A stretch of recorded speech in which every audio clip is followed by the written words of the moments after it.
Chiudiamo gli interventi con Sua Eccellenza Monsignor Ovidio Poletto, il nostro Vescovo, che avrà anche il compito di benedire questa opera d'arte. La riflessione l'ho proposta dentro in cattedrale, allora non voglio abusare, solo mi sembra così sinteticamente cogliere un messaggio che può essere anche in certo senso una speranza del Vescovo, ma anche un incitamento per la città di Concordia. Questo Papa che ha fatto cadere tutti i muri sia sempre qui a ricordare che Concordia deve onorare il suo nome. Cuori insieme, ecco. Mi pare che può bastare, signor Sindaco, ecco. Sì, ecco, che ricordi che non sono muri da tirar su, ma sono mani tese nella capacità della solidarietà, della fraternità, sempre da cercare dentro se stessi e di scegliere come atteggiamento fondamentale della vita. Mani tese. Bene. Una brevissima preghiera, ma prima bisogna che... Sì. Scopriamo? Sì, no.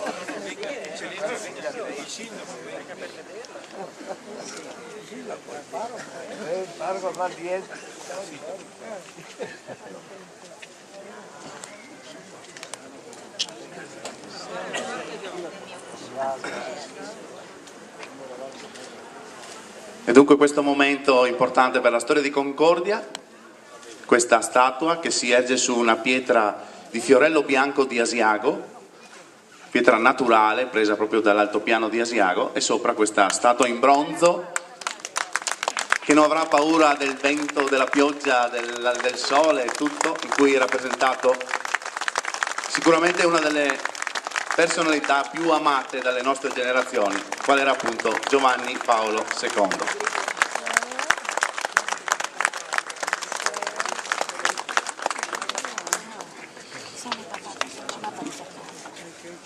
Posso dire un attimo, raccontare un aneddoto, Sua Eccellenza? Quando abbiamo portato la pietra e l'abbiamo messa giù, non è una pietra che si può spostare di qua di là, è stata messa e è caduta lì.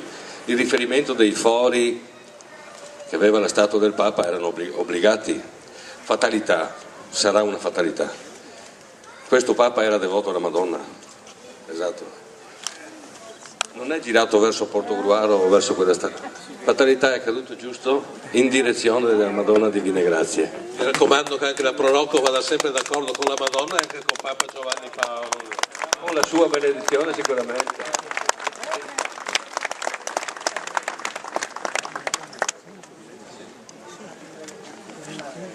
Dio, fonte di ogni grazia e santità, guarda con amore i tuoi fedeli che hanno preparato questa immagine del servo di Dio Giovanni Paolo II, amico ed erede di Cristo, fedele testimone del Vangelo.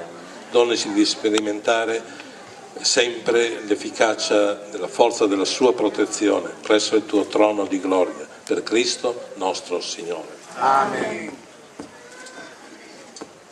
Nel nome del Padre, del Figlio e dello Spirito Santo. Amen.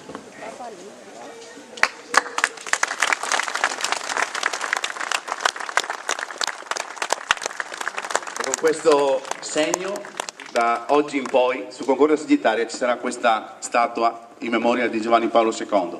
Mi piacerebbe chiudere con la stessa frase con cui ha chiuso la sua omelia, la stessa frase di Cardinale Ratzinger: visto il sole, sono convinto che Giovanni Paolo II è sulla finestra della casa del Padre e ci benedice. Grazie a tutti, c'è un piccolo momento di rinfresco qui davanti alla pizzeria della Torre per chi è rimasto con noi in questa splendida mattinata che rientrerà nella storia di Concordia dopo il 1° maggio 92, questo 23 ottobre del 2009, 24 ottobre, sì, 2009, scusate, in cui abbiamo inaugurato questa statua. Grazie ancora, buona giornata e buon proseguimento.